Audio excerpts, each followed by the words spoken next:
Well, if you're just getting up this morning, you might want a jacket. There again, you may not need it. It's considerably warmer today than yesterday, but showers are in the forecast, so you might want to get some rain gear handy. And again, we'll see a front come through, and it is going to bring some much cooler temperatures into the weekend. Chad will be back with an update on the forecast shortly. First, though, there aren't any new movies opening in theaters this weekend, but Sean McBride, the movie guy, says there are some good options for home streaming. We have the same scar. Right here. And you're wearing my dad's watch. This watch. It's for me. That's classified, but yes.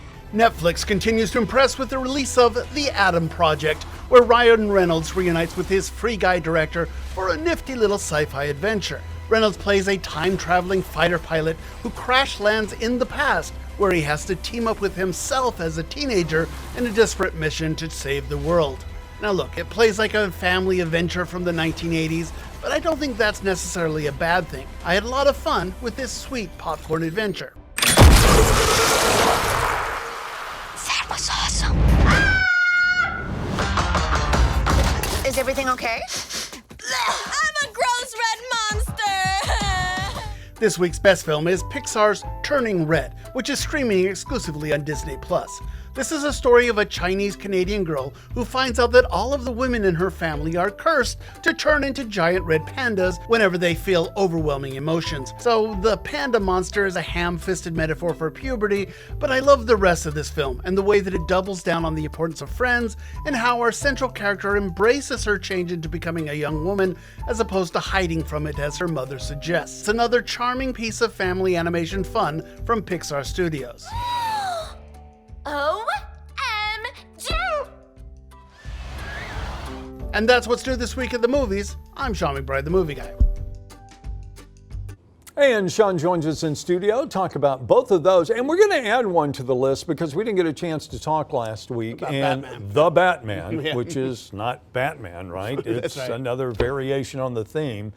Came out last week, so we thought we'd let's start there this morning because we'll kind of go back.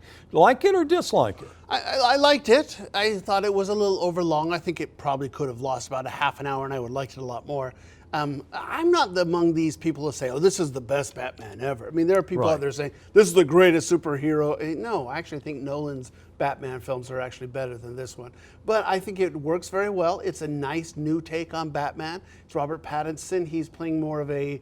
He's a more modern hero. He's a lot more emo, but he's conflicted about what he's doing. He's not, filled with this idea that I am justice, I am vengeance in this movie. He's more, is this what I should be doing? Well, and he's exploring his own history or his family's history.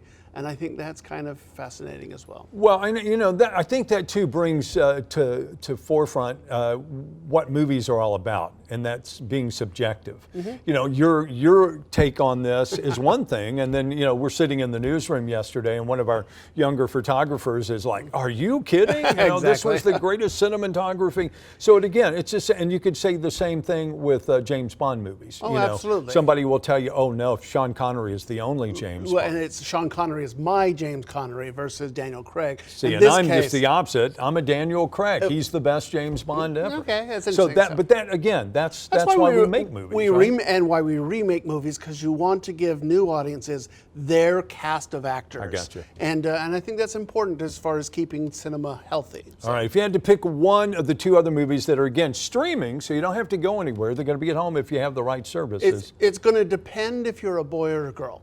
Because so the better film, I believe, is Turning Red, but it is obviously aimed squarely at the girls. It's the story of an 11-year-old girl, and one day she wakes up and finds out that her family, the women in her family, are cursed and will become giant red pandas whenever they get. It's a metaphor for puberty, And I think it works very well. And this is a story we don't see a lot. Certainly not in animated family films. But it's Pixar. And Pixar is really good at handling these tricky stories. Wonderful characters. I love that she has this posse of 3 friends, middle school girls, and they're so self-assured.